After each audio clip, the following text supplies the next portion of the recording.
Bonjour à tous et bienvenue sur Happy Psy et Auteur, le podcast pour oser être vous et oser vivre vos rêves. Pour être bien, parce qu'être bien, ça change tout.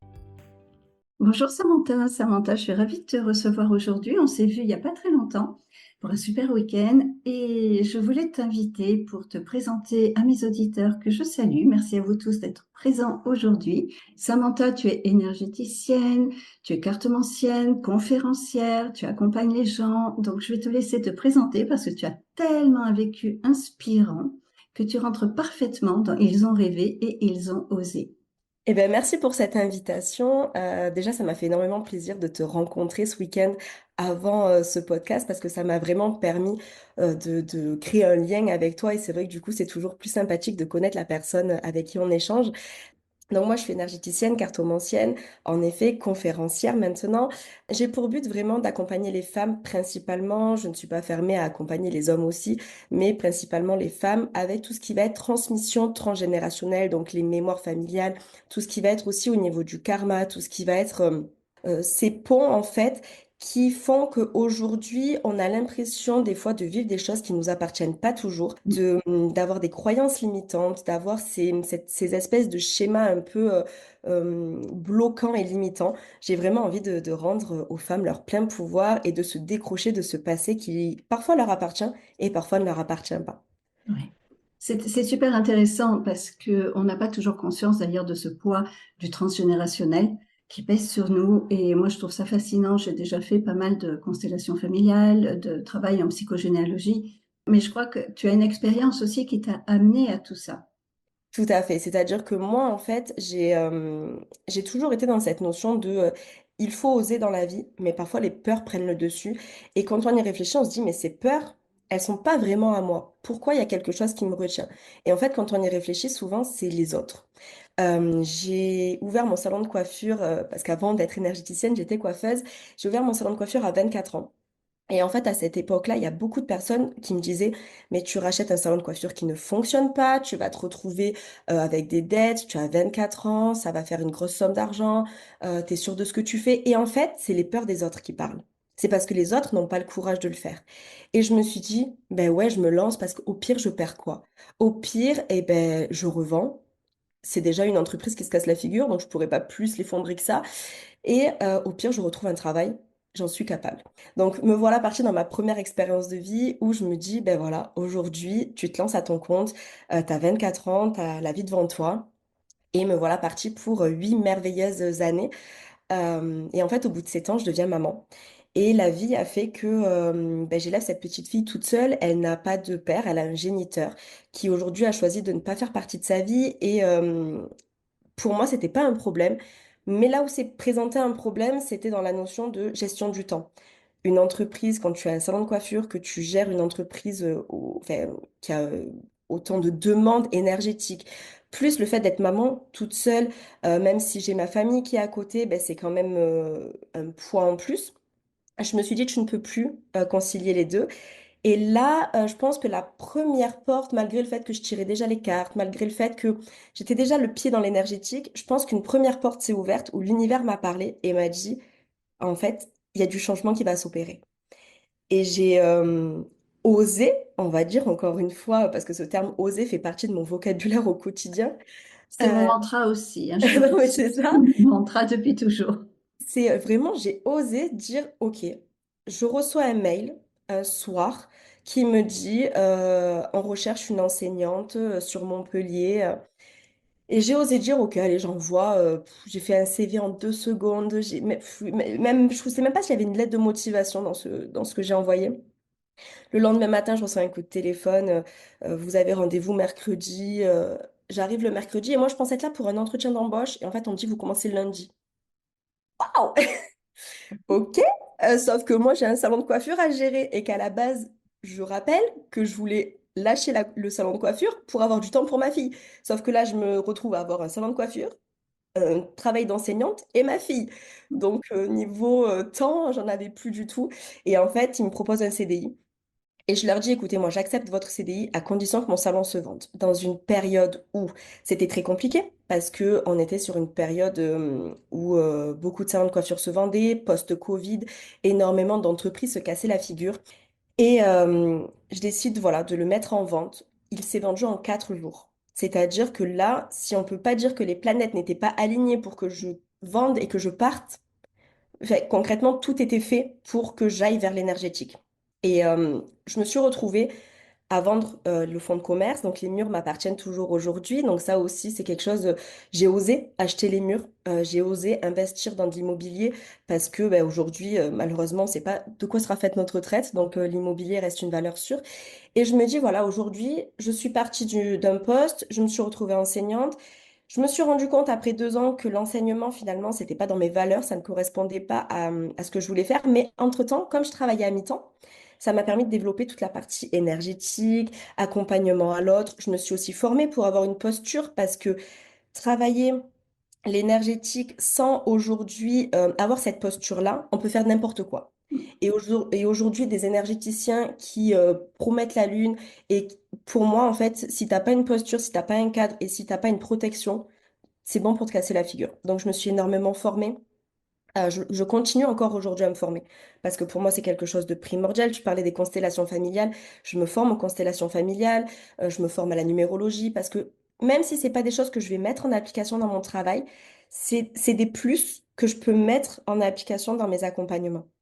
Et donc, tout ce chemin-là m'a amené à rencontrer l'homme de ma vie. Donc ça, c'est quelque chose où je me dis, bah, l'univers m'a fait passer par cette entreprise pour que je le rencontre. Et derrière ça, je suis partie et j'ai créé mon entreprise. Donc, dans l'énergétique, la cartomancie. Aujourd'hui, en plus de ça, je suis formatrice, je suis conférencière. Et en fait, le mot d'ordre de toute ma vie, ça a été ose. Ose avoir cet enfant toute seule, ose créer ton entreprise, ose lâcher cette entreprise qui cartonne, qui marche, où tu as une clientèle au top.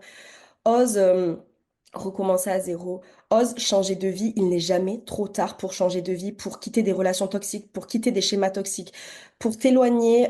Mais même si c'est ta famille, à un moment donné, on ne doit rien à notre famille si celle-ci est toxique pour nous. Et en fait, ça a été vraiment tous ces enchaînements dans la vie où à chaque fois on m'a dit waouh, mais t'es courageuse. Non, je suis pas courageuse. Parce que je sais que je m'élance et que si jamais ça ne fonctionne pas, je peux toujours faire machine arrière. Là, je peux très bien dire ben, si demain ça ne fonctionne plus, je retrouve un travail de coiffeuse, je retrouve un travail dans l'enseignement ou même dans toute autre chose, où je relance une entreprise dans la coiffure. Enfin, j'ai pas de chaîne. Personne n'a des chaînes. Les chaînes, on se les crée nous-mêmes. On se les met nous. Et en fait, c'est vraiment ça aujourd'hui que j'ai envie de transmettre aux femmes qui m'entourent, qui viennent me voir en consultation ou qui me voient en conférence ou peu importe. C'est vraiment cette notion de tu es libre. Et quand une femme me dit non, mais je ne suis pas libre, c'est parce que tu ne veux pas ou tu te retiens. Ou il y a des peurs en toi qui parlent et des peurs qui souvent ne sont même pas les tiennes. Parce que on t'a dit quand tu étais plus jeune, non, mais t'es pas assez intelligente pour faire ça, ou t'es pas assez belle pour faire ça. Mais par rapport à quels critères? Et du coup, c'est vraiment ça aujourd'hui que je transmets. C'est cette notion de tu peux toujours rebondir dans la vie. Il faut que tu oses. Et plus tu oses grand, et plus les choses, elles viennent à toi, en fait. C'est fascinant tout ça, Samantha. Moi, je voudrais rebondir sur le fait de oser. Oser, effectivement, peut paraître, comme tu l'exprimes, être le déclic. Pour moi, oser, c'est dépasser mes peurs en me lançant des défis. Mais pour beaucoup, les peurs deviennent des prisons. Et j'aime bien ta façon de l'exprimer. Effectivement, on peut s'emprisonner soi-même et on ne s'en rend pas Exactement compte. ça. Et ça, c'est important de le préciser parce que tu voudrais bien expliquer, toi, comment tu fais par rapport à tes peurs, parce que j'imagine que tu as eu des peurs. Et moi, j'ai trouvé déjà, avant même, hyper courageux à 24 ans, avoir envie d'acheter un salon de coiffure. C'est déjà une waouh, je me suis dit, waouh, quel courage, quoi, parce que oui, oser, oui, la perspective de l'avenir, mais à 24 ans, moi, je sais qu'à 24 ans, je n'avais pas cette perspective. Alors, tout le monde m'a toujours dit que j'étais beaucoup plus mûre que mon âge, alors physiquement, je suis plus jeune, mais intellectuellement, je fais déjà beaucoup plus âgée. Et c'est vrai que j'ai été aussi très bien encouragée. Moi, c'est vrai que dans mon entourage, mon père m'a toujours dit tu veux faire coiffure, ok, mais tu t'arrêtes pas au CAP coiffure. J'ai toujours eu, j'ai pas énormément d'entrepreneurs dans mon entourage. Dans ma famille, il y en a pas énormément, beaucoup de salariats. Mais par contre, j'ai toujours eu cette notion de viser la lune pour atteindre les étoiles. Et même mes employeurs à l'époque me disaient, mais tu n'es pas faite pour être salariée. tu as des capacités beaucoup plus grandes. Donc en fait, très tôt, on m'a toujours dit, tu as la possibilité de faire. La notion de oser, pour moi, ça a été vraiment, en fait, j'aime me donner des défis.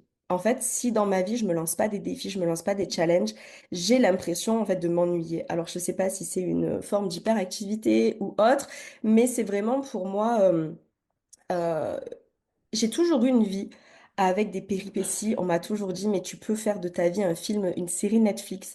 Et en fait, quand ma vie est trop calme, j'ai l'impression que c'est fade. Alors du coup, je vais me relancer des challenges. Et pour moi, cette notion d'oser, elle vient avant tout de... en fait, on n'a qu'une vie. Et on ne sait pas combien de temps dure cette vie.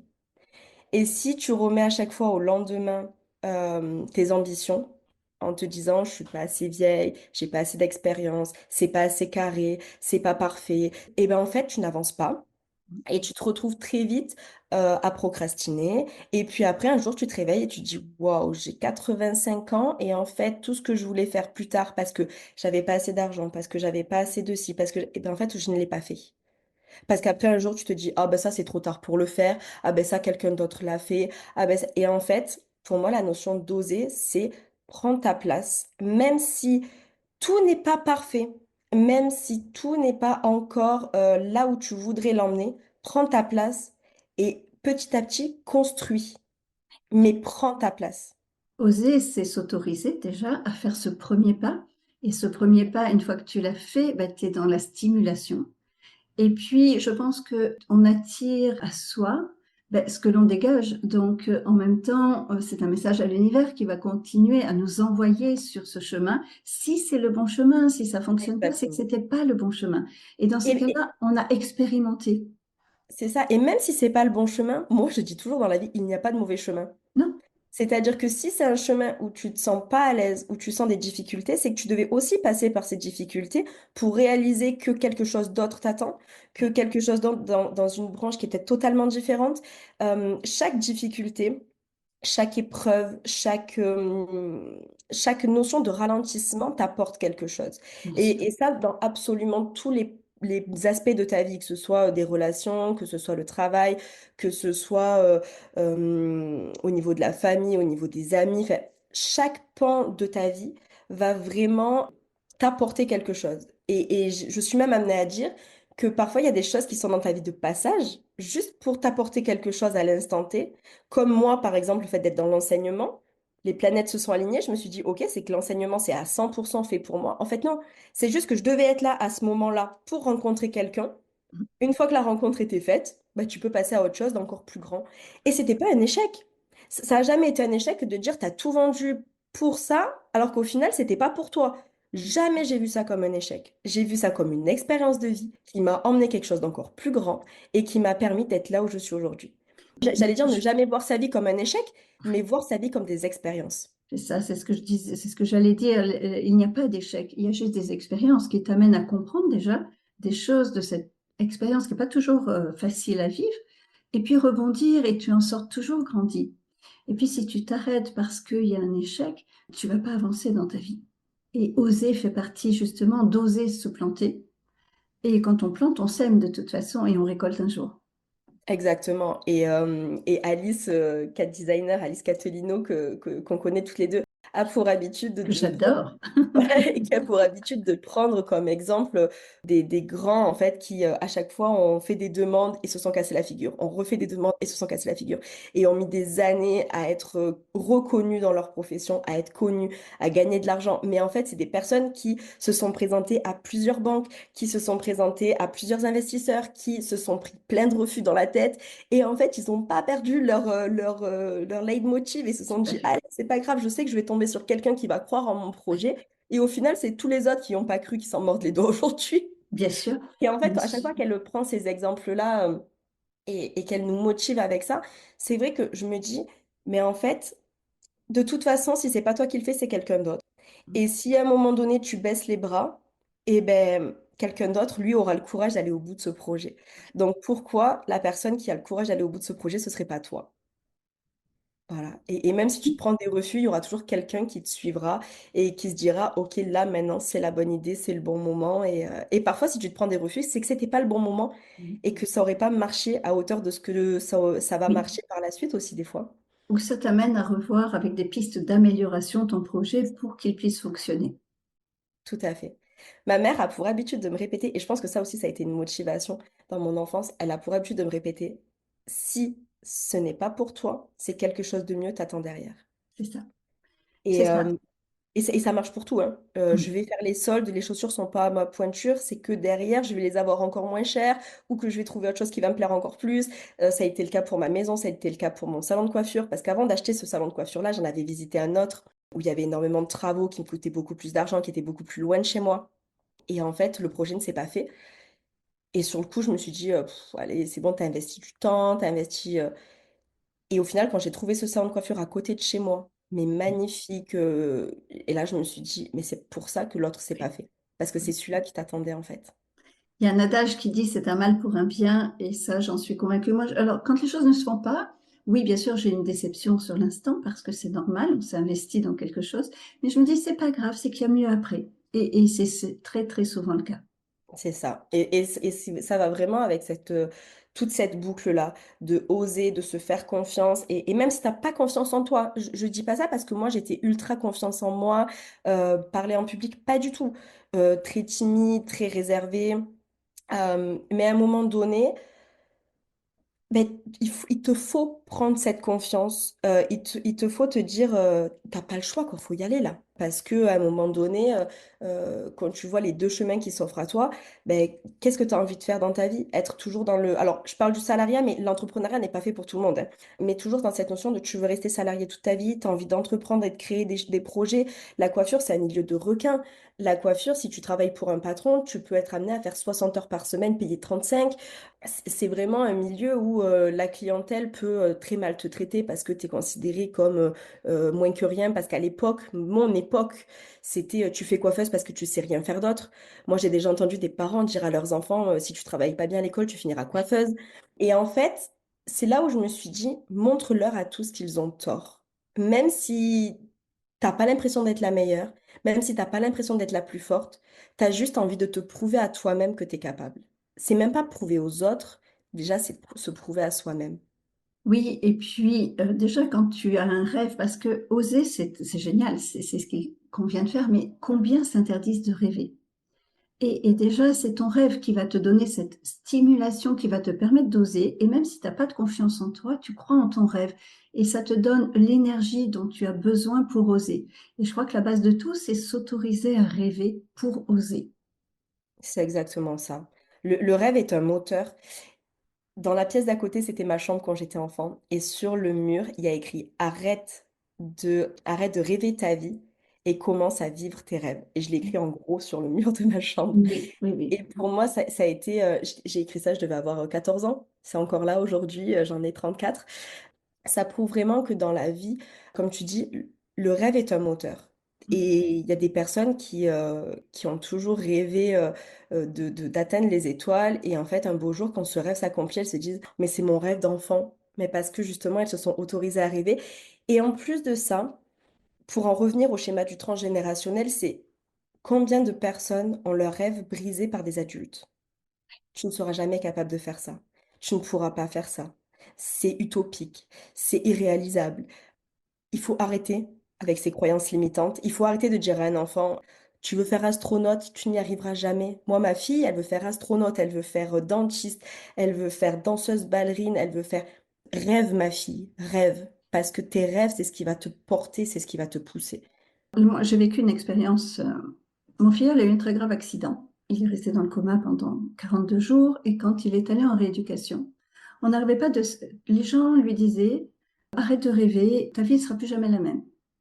Et je lui disais, non, non, non, il faut y croire, il faut y croire. Et un an après, il a réappris à compter, il a réappris le français, il a passé son bac, il a eu son bac avec mention, et là, il va intégrer l'école qu'il avait choisi de faire avec 2 ans de retard. Mais il y a cru, et ça a fait toute la différence, et ça me mettait en colère, et ça le mettait en colère de voir que on voulait le... Oui, certainement qu'il y a beaucoup de gens qui, après un tel une telle période de coma n'y arrivent pas. Mais il y en a qui peuvent. Et pourquoi les briser au départ? Et il est la preuve vivante que si on y croit, en tout cas, on se donne beaucoup plus les moyens. Il a beaucoup bossé, il s'est beaucoup investi, c'est pas arrivé tout seul, mais il a réussi. Tu m'as parlé de cet accident et c'est vrai que pour moi, c'est des exemples, mais tellement parlants parce que on est face à quelqu'un qui ne veut pas croire les statistiques parce que des statistiques, ça reste des chiffres, ça reste des moyennes. Mais dans une moyenne, il faut penser qu'il y a des gens encore plus bas, mais il y a surtout des gens encore plus hauts. Et arrêter de mettre des gens dans des statistiques ou dans des cases. Et ça, c'est tellement puissant ce que tu dis là, c'est de toujours être dans l'encouragement. Il suffit d'avoir une personne qui croit en toi pour que tout change. Oui, Et mes élèves, quand j'étais enseignante, j'avais pour habitude de leur dire, si tu ne crois pas en toi, qui va croire en toi? c'est complètement ça. Et puis, déjà, soi-même, des fois, on a du mal à croire en soi. Et combien de fois on entend, mais arrête de rêver, reviens les pieds sur terre. Certes, il y a des gens qui ont peur et qui, comme tu le disais au début, enfin, te transfèrent leur propre peur. Comme toi, tu oses être un petit peu audacieuse, tu te prends les peurs en retour. Et c'est vrai que c'est pas toujours évident, mais c'est là où j'ai mon projet, je suis focus sur mon projet et je veux aller au bout. Ça. Et quand tu parles de on a du mal à avoir confiance en soi, là, j'ai vraiment envie de rebondir sur, parce que j'ai souvent ce schéma-là de femmes dans mes consultations, c'est pourquoi t'as pas confiance en toi? Et là, la plupart du temps, ils me disent parce qu'on m'a dit ça, parce qu'on a pensé ça de moi, parce que j'ai entendu ça. Donc en fait, c'est les croyances des Tout à autres fait, tout à qui te fait. baissent ton estime de toi. Mais si toi, tu regardes par rapport à la femme que tu étais il y a 5 ans, qu'est-ce qui te rend fière? Et là, la plupart du temps, elles me disent, c'est vrai que j'ai accompli ça, c'est vrai que j'ai fait ça, c'est vrai que du coup, ben, le fait d'avoir cru telle personne, et ben, je me suis empêchée de faire ça alors que j'aurais pu faire ça. Et là, je me suis dit, donc arrête de croire en toi à travers le prisme des autres, mais crois en toi par rapport à tes valeurs, par rapport à ce que tu as accompli par le passé. Encore une fois, je reviens à Alice, mais quand ce week-end, elle nous a dit, souvent, tu regardes le reste de la montagne qui les reste à franchir, mais tu oublies de regarder déjà Absolument. toute la partie de la montagne que tu as franchie. Et ben, cette phrase, elle est tellement vraie. Souvent, tu as accompli des choses et tu ne t'en rends même pas compte. Tu as réussi à sortir de travail toxique, de relations toxiques, tu as réussi à évoluer dans ta carrière professionnelle, tu es une super maman accomplie, tu as deux, trois enfants, même un enfant, même si tu es une femme sans enfant, mais je veux dire, tu accomplis des choses tous les jours dans ta vie. Et en fait, cette notion-là, de vraiment te dire aujourd'hui, tu oublies parfois que ce que tu fais au quotidien, beaucoup de personnes ne seraient pas capables de le faire. En fait, ce qui est presque naturel chez quelqu'un, les gens ne se rendent pas compte que c'est vraiment des atouts et c'est vraiment des forces qu'ils ont ou qu'elles ont, mais elles le font tellement spontanément ou parce que la vie a fait que ça devienne naturel qu'elles oublient, moi je vois beaucoup dans mon cabinet, qu'elles oublient que c'est une force en fait et que tout le monde n'a pas cette capacité. Exactement. Moi, je le vois avec mon expérience de vie. Combien de femmes me disent, mais moi, j'aurais pas été capable d'ouvrir mon entreprise aussitôt. J'aurais pas été capable d'être maman solo. J'aurais pas été capable. T'es ultra courageuse. Alors qu'en fait, moi, ça, mais c'est pas du courage, c'est rien dans ma vie. Mais encore une fois, c'est là où je me dis, waouh, c'est une montagne à franchir pour certaines femmes, alors que pour moi, c'est mon quotidien. Et là, vraiment, c'est là où je te rejoins en disant, ben, pour certaines femmes, ce qu'elles accomplissent au quotidien, c'est rien, alors qu'en fait, c'est déjà énorme. Bien sûr. Et c'est être capable aujourd'hui en tant que... Aujourd'hui, j'accompagne les femmes. Je ne veux pas leur ouvrir des portes. Je veux les guider et leur dire, voilà, maintenant tu cherches la clé. Une fois que tu as trouvé la clé, tu cherches la bonne serrure. Une fois que tu as trouvé la serrure, tu ouvres ta porte. Parce que je trouve que c'est comme ça qu'elles vont mieux comprendre où elles doivent aller et surtout qu'elles vont arriver à se décharger de ces schémas qui ne leur appartiennent pas. Si je fais tout le travail, en fait, comme elles n'ont rien fait, il n'y a pas le même impact. Et, euh, et vraiment, cette notion-là, de leur rappeler, de leur dire, mais regarde, aujourd'hui, tu as l'impression de ne pas arriver à changer de travail, par exemple, mais regarde tout ce que tu as accompli au quotidien. Et là, souvent, elles me disent, mais je me rendais pas compte, en fait, que, ok, ouais, je suis une femme forte. Mais oui, tu es une femme forte. On est toutes à à notre degré, parce qu'on n'a pas tous les mêmes expériences de vie, mais on est tous et toutes des personnes fortes, avec une force. Et c'est être capable de mettre cette force en avant pour oser, justement. Oui, oui, oui, c'est tout à fait ça et c'est passionnant. C'est pour ça que j'ai créé cette rubrique. Ils ont rêvé et ils ont osé pour montrer que c'est possible et pour montrer surtout que c'est pas des personnes qui avaient forcément confiance en elles ou qui avaient des opportunités de rêve pour foncer. Non, non, c'est chacune est partie vraiment avec ses tripes et son rêve pour arriver et des fois essuyer des déceptions pour mieux rebondir. Et c'est ça qui est intéressant. Est-ce que toi, moi j'ai une question, est-ce que toi, ton intuition te guide aussi? Alors, en plus de par mon travail, mon intuition me guide énormément. Je... Et je veux remettre l'intuition au cœur de chaque personne parce qu'en fait, notre vie, c'est ça. C'est notre intuition. C'est savoir écouter. Une intuition, c'est pas forcément une voix. C'est pas forcément un flash. C'est pas une intuition, ça peut être cette boule au ventre, ces frissons sur tes bras. Ça peut être cet élan, cet amour, de te dire, waouh, là, ça m'attire. Et là, au contraire, ah non, pas du tout, c'est en train de. Ça me met les frissons, mais les mauvais frissons, pas les frissons de joie. Ton intuition, elle peut se manifester de tellement de façons. Alors, moi, aujourd'hui, mon intuition, elle se manifeste de manière très intense, mais au début, mon intuition, c'était juste comme tout le monde, cette boule au ventre, ou au contraire, cette passion, cet amour, cette joie. Donc, l'intuition, elle est vraiment au cœur de tout. Et pour moi, elle est le moteur, en fait. Oui, Edith Lassia disait, je l'ai interviewée il n'y a pas très longtemps, que l'intuition, c'est d'abord le corps, parce que le corps ne ment pas et on ne peut pas se tromper. Si on a la boule au ventre, c'est il y a vraiment quelque chose qui nous parle et qui n'est pas sain. Alors que, comme tu le dis, si c'est de l'amour, de l'attirance, l'intuition est bonne. Mais beaucoup de gens se coupent de ça, justement, se coupent de leurs sensations dans leur corps, ne les écoutent pas.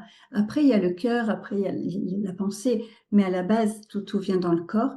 Et c'est dommage de se couper de ça, d'écouter son propre corps, parce que je suis convaincue, comme toi, qu'on a tous de l'intuition.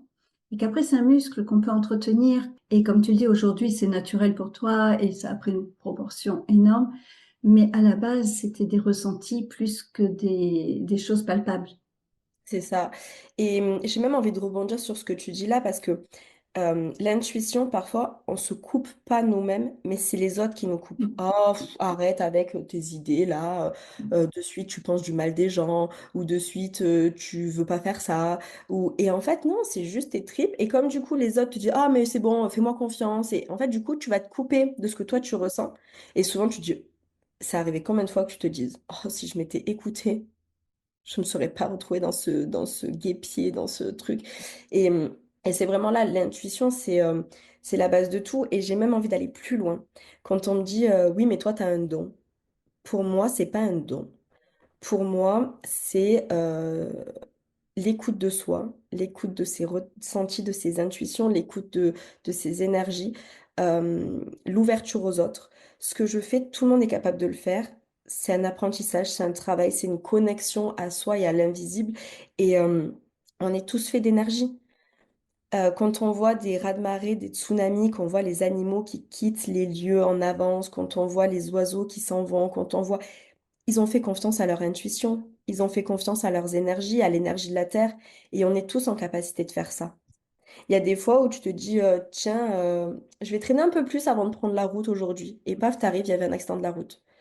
Et du coup, c'est ça, c'est vraiment cette notion de se dire, recommencer à s'écouter, c'est vraiment la puissance de quelque chose de encore plus grand. Parce que toutes ces énergies, toutes ces interconnexions avec les gens, je parle des gens normalement constitués, pas des gens qui sont dans la manipulation, mais je veux dire des gens normalement constitués, on envoie tous des ondes de stress, de peur, de joie, de doute, de bonheur, d'amour. Et parfois, on rentre dans une pièce et il y a quelqu'un qui va nous attirer parce qu'il va un peu vibrer la même peur que nous, parce qu'il va un peu vibrer la même énergie que nous et on va se dire, tiens, je suis attirée par cette personne. Parce qu'à l'instant T, on est tous les deux dans le même schéma.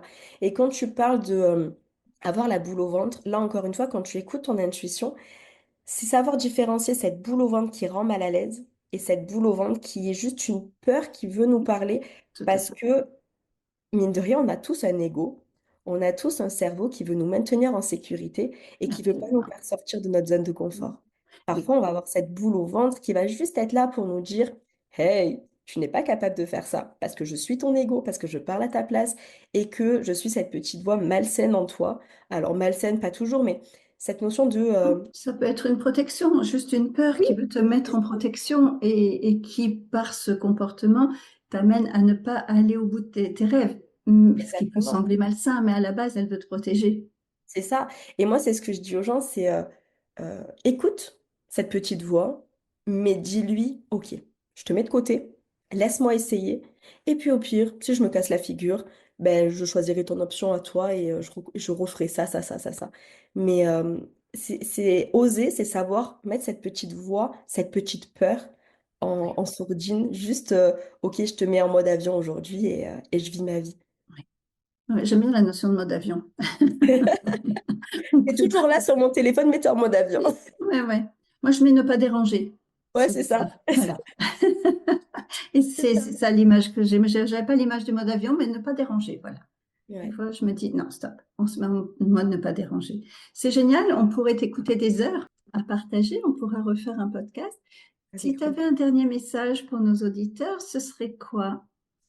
Pour moi, le message, c'est celui que je transmets à ma fille. C'est-à-dire que moi, je ne me vois pas dire à ma fille de faire des choses si moi, je ne suis pas capable de les faire. C'est-à-dire qu'aujourd'hui, le message que j'aurais à transmettre, c'est imagine, tu te dédoubles, tu te mets face à ton miroir et tu parles à ton enfant intérieur. Et si ton enfant intérieur te disait, alors, t'as osé quoi dans ta vie? Qu'est-ce que tu aurais la fierté de lui dire?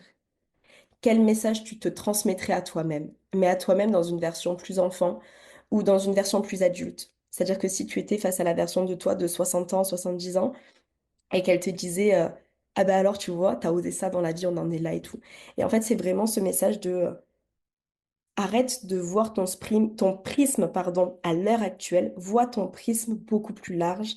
Et qu'est-ce que tu te dirais à toi-même si tu n'étais pas en manque d'argent, si tu n'étais pas en difficulté aujourd'hui? Qu'est-ce que tu aimerais accomplir? Ouais, très beau message, très très beau message. C'est quelque chose que je fais assez régulièrement.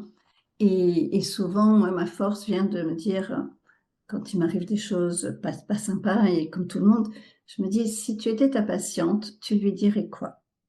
Et maintenant, bah, t'as plus qu'à le faire parce que je ne suis pas dans fais ce que je dis et pas ce que je fais. Pour moi, Ouais, c'est important d'incarner ce que je propose à mes patients. Sinon, je n'ai pas le rôle d'être thérapeute. mais c'est Et ça. ça a été ma force toute ma vie parce que du coup, ça m'a challengé beaucoup. Et c'est aussi ce que je suggère, voilà, prendre du recul en disant, et si tu étais ta meilleure amie, qu'est-ce que tu lui conseillerais? Ben maintenant, fais-le. C'est exactement ça. Et je le vois, moi, c'est la maternité qui m'a changée. Parce que c'est en ayant ma fille où je me suis dit, mais déjà qu'avant, j'étais quelqu'un qui osait. Mais là, ça a vraiment été ma fille où je me suis dit, mais tu peux pas lui dire, fais ça, si toi, t'as pas le courage de le faire. Bien sûr, bien Ouais, sûr, c'est pas crédible. c'est ça. En tout cas, je te remercie vraiment pour cette invitation et en effet, on pourrait débattre des heures sur tellement de sujets parce qu'on se Oui. retrouve sur tellement de vibrations que ça m'a fait tellement plaisir de te rencontrer ce week-end et je sais que c'est pas la dernière fois. Non, non, non, on a plein de projets communs. Et vraiment, merci beaucoup pour tout ça parce que je trouve que c'est important de donner sa voix à des personnes différentes, même différentes de nous, parce qu'on en apprend toujours. Et moi, j'ai Bien été sûr. ravie d'apprendre de chacune de vous et de toi au cours de ces différents échanges. Et moi, j'aime montrer cette diversité sur ce podcast, pour montrer que n'importe qui peut oser, peut rêver et oser ensuite, que ce soit un auteur, que ce soit un entrepreneur, quelqu'un qui est même salarié, mais qui a des rêves à titre perso, de voyage.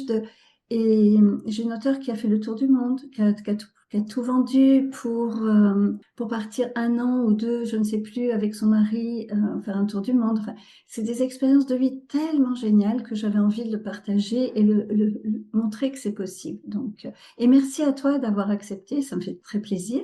Et en plus, tu avais accepté avant qu'on ne se rencontre, donc c'était doublement un plaisir. Merci Samantha, merci à vous tous et on se retrouve la semaine prochaine avec un nouveau ou nouvelle invité.